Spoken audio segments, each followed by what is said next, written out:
They found like mammoth bones and archaeological sites and ancient, people, because it's the whole Chisos region. Very, very popular region for a lot of people to have lived during that time. And again, the flora was a little bit more different. It was a little bit more, not tropical, but it was a little bit more moisture. So different things grew. But I mean, there's tons of plants out there, tons of game.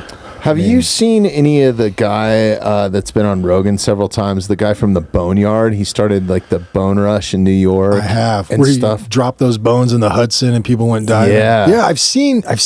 I think I actually listened to that episode where it's like in a 5-acre plot, all these bones. Yeah. They're always water hosing them out. Yeah, it's crazy. I would love to get you and him together. Like, you should go up and try to shoot with him. And that'd be fun. Have you talked to him or? No, I haven't. Maybe we should reach out, man, because I would love that. I would love for you to go up there, because I noticed just from listening to him on Rogan, like he's not letting a whole lot of people in, but I think that you might be able to, like, they found some stuff that's shaped like a human face. So like carved out of bone and stuff like that. So maybe to tell them what had some human influence. Interesting. Or maybe there's some stone scars on some of those bones and stuff that they're finding. I mean, it's crazy. Like, Matty, see if you can pull this up. I think it's the Boneyard. Yeah. And there's some photos. So I've been following him on Instagram for a while since he's been on Rogan, just because I'm infatuated by this stuff. He's got short-faced bear skulls and dryer wolves and like all the stuff from like the Ice Age. A ton of mammoth stuff. Yeah. I think it's the Boneyard on Instagram, maybe. But he's got like literally warehouses and pallets. Like they find hundreds of pounds of stuff a day. That's what I've heard, man. It's just, and it's some sort of crazy. Like it's got Boneyard, Alaska. There you go. John Reeves. Yeah.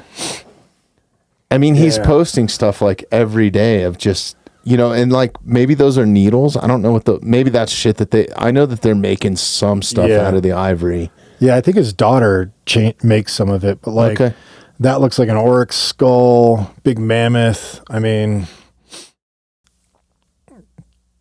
wow, look at that. I think it would be awesome for somebody to go up there and film with him. Yeah, I mean, like just to see it and like. Is that an arrowhead there? Oh no, that's like a tool. That's a projectile right there. It looks like.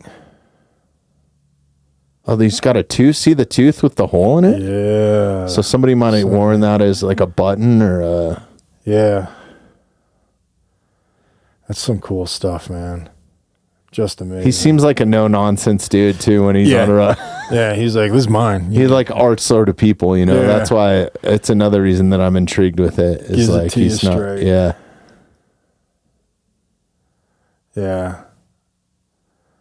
That so like there. That face thing, like that's definitely. I mean, that's carved. Somebody's carved that. There's actually, I can't remember. Maybe Maddie, you could look it up. There's a term when the mind plays a trick on you and you perceive faces and things and inanimate objects. So like when you look at clouds, or if you're walking on the beach and you see a stone that has 2 divots and maybe a mouth, people think a lot of that stuff has been carved. There you go, pareidolia.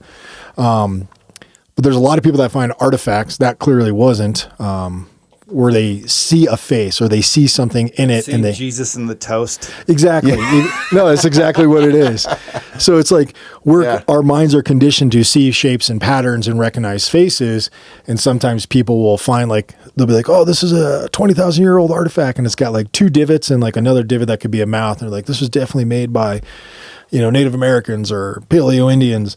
And it's like, no, it's not, man. That's just a rock. There's different things you can tell by saying this is something. So when we were looking at that tooth with a hole in it, I can probably tell you, based off my quick assessment, I think that was a modern hole.